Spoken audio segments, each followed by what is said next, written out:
Hello and welcome to night 34 of Fun with Cheese.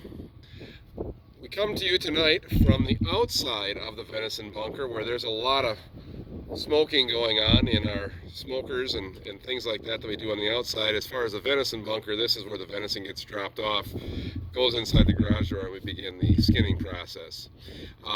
Tonight's friends of the show include Mid-State Technical College down in Wisconsin Rapids, Wisconsin, who, as ag teachers, we work with them on articulation agreements. What the heck is an articulation agreement? That's where we can teach their classes, their beginner introductory classes in our ag classrooms, family and consumer, tech ed, and things like that. And then they get credit at the entry level at Mid-State. It's a really cool program. We like working with them. All the ag teachers in the state like working with our technical colleges in that aspect. The second one is the Peterson Family Dairy. They're my secret partners in crime with my new hat collection. So I wanted to give a shout out to them tonight.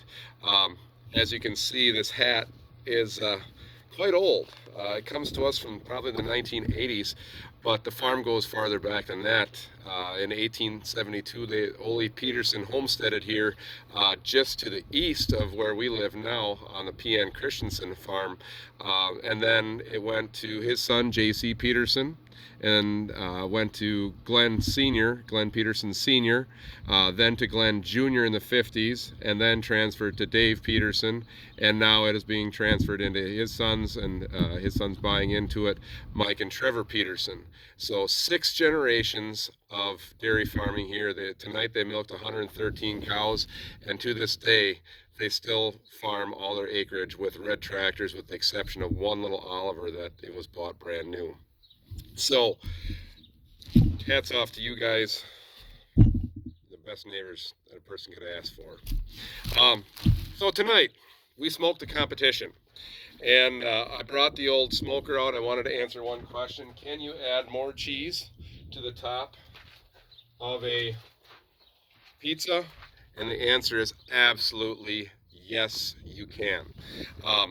And so when you are smoking pizza, you throw it in the smoker, throw it offset of the pizza, otherwise it can get a little black if you put it on top of the pot there. But I threw an extra layer of this goodness on.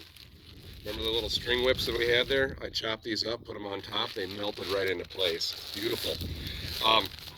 But some of you guys out there like to do some things with your cheese and eat smoked cheese and things like that. So we're going to learn how to turn this into this tonight.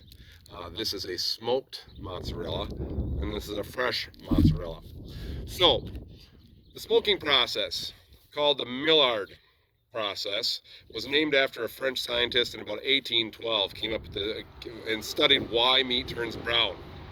And so it's the breaking the cellulose that's burned off the wood, goes in and breaks down the fibers in the meat, causes it to smoke and become more tender as we smoke it, and allows that smoke then to help preserve that meat.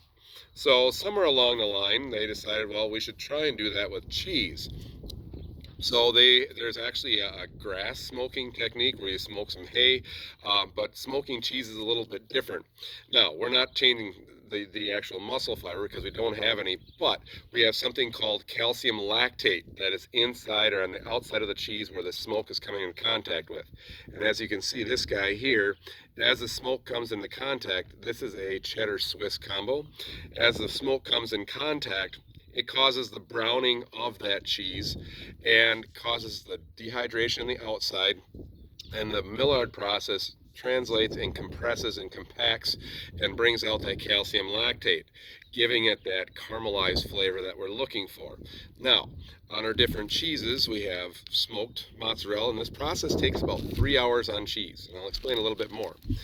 This is a smoked Gouda from that we picked up from the World Cheese Championships. You can see that here. This is a cheddar and Swiss. They came from another plant.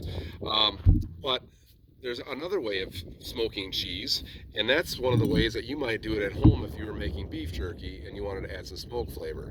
And so you can either have A, liquid smoke, or B, a powdered smoke, where they take that and they concentrate it and then they powder it.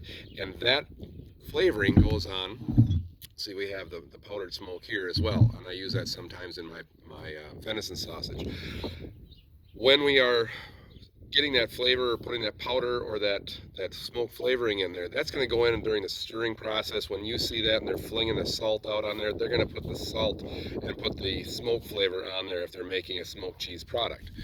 And so this one I was given to by Mr. Ryan Hyman himself is a smoked cheddar, which is it's an aged cheddar because it's very firm. But as we look at this, it has a little bit darker color, but they put a smoke flavoring in on this, and it gives you that smoky flavor, but yet you don't have to go through the process of taking 40,000 pounds of cheese and putting it into a smoker and exposing it to 3 hours of smoke. Now, you can't do that in the smoker here and set it for 370 degrees and expect your cheese to smoke. It's a cold smoking process. So that's where we build a fire pot here and then transfer the smoke from here over into our smoke chamber. Or you might use a smoke pistol. That's a little tube that you fill with chips, light that on fire, and then as that smolders, you put that in your smoke chamber. Your Cabela's, this happens to be a Cabela's 36-inch, for those of you who are wondering, is it a Rectac, is it whatever? I have a 36-inch Cabela's smoker. It works well for me, and it's done awesome things. Because I had Cabela's points to burn, I didn't have $1,000 to spend on a Rectac. So, smoke flavor, smoking process takes about 3 hours. We can't just immediately eat it. Of course you could, but it takes time. Just with cheese, it takes time for that flavor to work itself through there and everything to knit. So you're going to take this cheese out, you're going to vacuum seal it, and then you're going to put it in the fridge for 2 to 3 weeks. Yes, I know that's hard, and that'd be hard for me because it's cheese, and I have to sit there and look at it. But for 2 to 3 weeks in a vacuum sealed pouch, and then that flavor works its way through there. And this is done very easily. I have a friend, Kathy Becker, who was one of my co-teachers at school, and she brought in the same process, did the same thing in her pellet smoker. I was like, here, try this. We had to wait 2 weeks. It was beautiful stuff. And so that's kind of the story of smoked cheese. On the outside, we have calcium lactate crystals that are crystallized from the dehydration here and the smoke interaction with it. The maillard process gives us that brown coloring there from the smoke. And so we see the same thing in meats, but here we don't have muscle fiber. And it takes a little bit of time, but you can smoke just about any cheese. You could smoke a mozzarella, you could smoke a cheddar, you could smoke Gouda. Whatever you wanted to make Gouda, you can make into a smoked cheese product. So that's the story on smoke. Now you know a little bit more about it, and it's just another way to take milk and give it immortality, because this stuff, we can age it for another 15 years if we want. But that's the story tonight. Still got to eat my lovely mozzarella whips. You guys stay classy, and we'll see you tomorrow for day 35.